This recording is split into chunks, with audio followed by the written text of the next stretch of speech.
വെണ്ടയ്ക്ക കട്ട് ചെയ്ത് വെച്ചിട്ടുണ്ട്. അതിൽ സവാളയും മഞ്ഞൾപ്പൊടിയും മുളക് പൊടിയും ഉപ്പും ഒരല്പം ഓയിലും എല്ലാം കൂടി പച്ചമുളക് എല്ലാം കൂടി നന്നായിട്ട് മിക്സ് ചെയ്ത് ഒരു 5-10 മിനിറ്റ് മാറ്റി വയ്ക്കാം. എന്നിട്ട് ഒരു ചുവട് കട്ടിയുള്ള പാത്രം ചൂടാക്കാൻ വെച്ചിട്ട് അതിൽ ഓയിൽ ഒഴിച്ചെടുക്കാം. നമുക്ക് ഇഷ്ടമുള്ള ഓയിൽ ഒഴിക്കാം കേട്ടോ.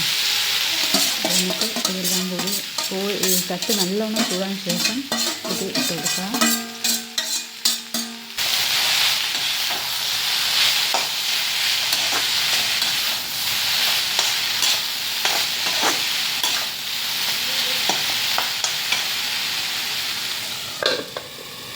ആദ്യം ഹൈ ഫ്ലെയിമിൽ ഒരു മിനിറ്റ് നല്ലോണം ഒന്ന് ഇളക്കി കൊടുക്കുക. നന്നായിട്ട് ചൂടാക്കിക്കണം ആദ്യം.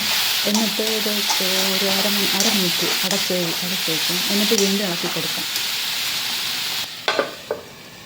ഈ ഒരു രീതിയിൽ വെണ്ടയ്ക്ക മെഴുക്കുവരട്ടി ഉണ്ടാക്കുകയാണെങ്കിൽ വഴുവഴുപ്പില്ലാതെയും നല്ല പറപറാന്ന് ഒട്ടിപ്പിടിക്കാതെയും കിട്ടും. അതുമാത്രമല്ല, വെണ്ടയ്ക്ക എടുക്കുമ്പോഴത്തേക്ക് നല്ല ഫ്രഷ് എടുക്കാതിരിക്കുന്നതാണ് കേട്ടോ നല്ലത്. ഫ്രഷ് ഏറ്റവും കൂടുതൽ വഴുവഴുപ്പ് നല്ലോണം ഉണ്ടാവും.